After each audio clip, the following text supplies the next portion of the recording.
What I have proposed is that Scotland should have the right to choose our own future once the terms of Brexit are clear, but before it's too late for us to choose a different path. Now, on the timetable for the Brexit negotiations that the Prime Minister has set out, that means a window of autumn next year through to the spring of 2019. So that's the proposition I have set out. We have in the Scottish Government a mandate for that. We were elected less than a year ago on a manifesto that explicitly said that in these circumstances the Scottish Parliament should have the right to hold an independence referendum. And of course there is a majority in the Scottish Parliament for that. So I think it would be completely unacceptable and outrageous and almost anti-democratic for a Conservative government with one MP in Scotland to seek to block the democratic will of the Scottish Parliament and stand in the way of the Scottish people having the right to choose our own future. Now, although the Prime Minister has not stated a date when she would perhaps accept a Scottish referendum, I think the inference seems to be today, and I'd like to get your take on this, that the implication is that it's after Brexit has been done and dusted and is up and running. Well, do you agree with that? Well, do I agree that that seems to be what Yes. she said? That certainly appears to be the case.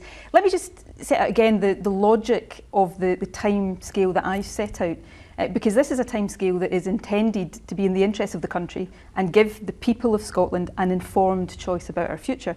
So we know from the Prime Minister's own words that by the autumn of next year, the terms of the Brexit deal will be clear. But we also know that by March 2019, the UK will be leaving the EU.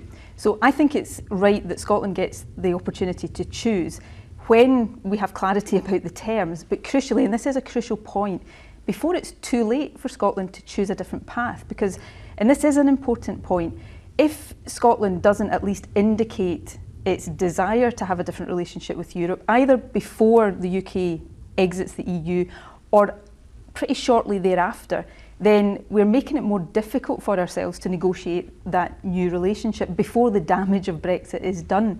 So, for the Conservative government to say that they're going to seek to block Scotland's choice until a date much after the UK leaving the EU, it's kind of tantamount to, having sunk the ship with Brexit. They're going to try to puncture Scotland's lifeboat as well. It would be unfair to do that.